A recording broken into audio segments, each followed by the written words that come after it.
अनंतकोटी ब्रह्मांड नायक राजाधिराज सच्चिदानंद सद्गुरु श्री ब्रह्मचैतन्य महाराज की जय।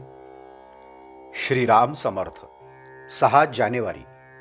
नामरूपाचा संबंध।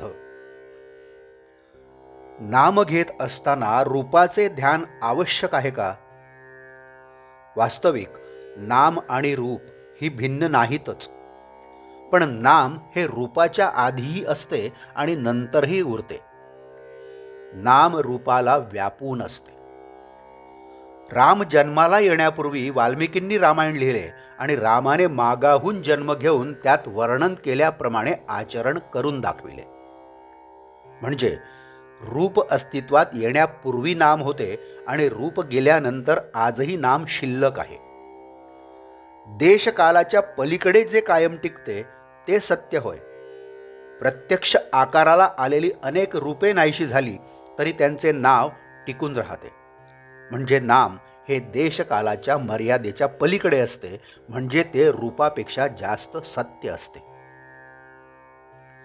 जे सत्य आहे ते श्रेष्ठ असलेच पाहिजे, तेव्हा नाम घेणे ही गोष्ट मुख्य आहे। ते घेत असताना रूपाचेही ध्यान राहिले तर उत्तमच, पण ते तसे न राहिले तरी नाम घेत असताना रूपाचे स्मरण सूक्ष्म रूपाने असतेच असते। समजा एका गृहस्थाच्या घरी राम नावाचा गडी आहे। तो गृहस्थ राम राम असा जप करीत बसला आहे, पण त्याचे लक्ष रामरूपाकडे नाही, मनात काहीतरी दुसरेच विचार चालू आहेत। अशा वेळी त्याला जर एकदम विचारले की तुम्ही कुणाचे नाव घेत आहात, तर अर्थात रामाचे असेच उत्तर तो देईल। हे उत्तर देताना त्याच्या मनात दाशरथी राम हीच व्यक्ती असणार, रामगडी ही व्यक्ती नसणार। याचाच अर्थ असा की नाम घेत असताना रूपाचे ध्यान सूक्ष्म रूपाने आत जागृत असते। म्हणूनच रूपध्यानी येत नाही म्हणून अडून बसू नये। नामस्मरण करण्याचा अट्टाहास ठेवावा, त्यात सर्व काही येते। एखाद्या माणसाची आणि आपली ओळख असेल तर पहिल्याने त्याचे रूप पुढे येते आणि नंतर नाम येते।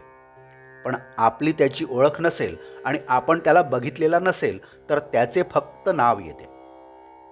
आज आपल्याला भगवंताची ओळख नाही म्हणून त्याचे रूप माहीत नाही, परंतु आपल्याला त्याचे नाम घेता येईल। सध्या सुद्धा त्याचे नाम घेताना त्याची आठवण आपल्याला होते, हा आपला अनुभव आहेच। भगवंताचे रूप तरी निश्चित कुठे आहे? एक राम काळा तर एक राम गोरा असतो, एक राम लहान तर एक मोठा असतो, पण सर्व रूपे एका रामाचीच असतात। भगवंत स्वतः अरूप आहे, म्हणून जे रूप आपण त्याला द्यावे तेच त्याचे रूप असते।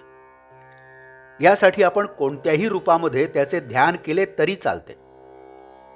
नामातून अनंत रूपे उत्पन्न होतात आणि अखेर त्यामध्येच ती लीन होतात, म्हणून भगवंताचे नाम श्रेष्ठ आहे। हे त्याचे नाम तुम्ही आवडीने अखंड घ्या आणि आनंदात राहा। आजचे बोधवाक्य। दानात दान अन्नदान, उपासनेत उपासना सगुणाची उपासना आणि साधनात साधन नामस्मरण। जानकी जीवन स्मरण जय जय राम। नमस्कार। मराठी आणि हिंदीतून रोजची श्री महाराजांची प्रवचने आपण ऐकत आहातच, परंतु कृपया चॅनलला भेट द्या आणि प्लेलिस्ट बघा। मराठी अथवा हिंदी प्रवचने आपण आपल्या सुविधेप्रमाणे सुद्धा ऐकू शकता। मी परत एकदा आपणाला विनंती करतो की चॅनलला सबस्क्राईब करा, शेअर करा, लाईक करा, कमेंट्स द्या, बेल आयकन दाबायला मात्र विसरू नका। धन्यवाद। जय जय श्रीराम।